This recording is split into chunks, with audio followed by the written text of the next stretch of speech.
আপনার বেতন কত 3000 টাকা, চাইলে 10,000 টাকা ইনকাম করতে পারবেন? সম্ভব না, এই জন্য এটা নির্দিষ্ট।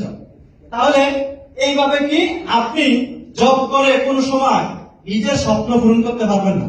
আপনি কাজ করবেন কি বসের জন্য, যেমন আপনি বেতন পান অথবা কাজ করেন 5,000 রিঙ্গিট, বস আপনাকে দেয় 3,000 3,500 রিঙ্গিট, বাকিটা কে নেয়? বসে নেয়, ঠিক না? তাহলে এইভাবে বসের 10 জন 20 জন লোক খাড়ায়, সে কি 10 জনের যদি 1,000 করে কমিশন খায়, তাহলে 10,000 রিঙ্গিট। আপনার বেতন কত? মাত্র 2,000 2,500, ঠিক না? তাহলে এইভাবে কিন্তু আমরা আরেকজনের স্বপ্ন পূরণ করার জন্য কাজ করতেছি। তাহলে আপনি যদি বিজনেস করতে চান, আমরা সবাই বিজনেস করতে চাই কিন্তু পারি না কেন? পারি না হচ্ছে কি, 1 নম্বর দেখেন যে আমাদের ধৈর্য নেই। বলা হচ্ছে বিজনেস করতে গেলে সর্বপ্রথম আপনার ধৈর্য থাকতে হবে।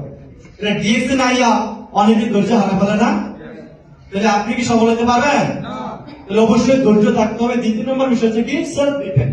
কোন একটা কাজ শুরু করলে অমুক অমুক পরামর্শ দিবে জানে না হিমড়ে, কারণ আপনি যদি নিজের পরামর্শের উপরে নিজের সিদ্ধান্তের উপরে অটুট থাকতে না পারেন, তখন যে যেটা বুঝাইবে আপনি ওইটাই কাইতে যাবেন। তাহলে আপনার তার কোনো ব্যবসা হবে?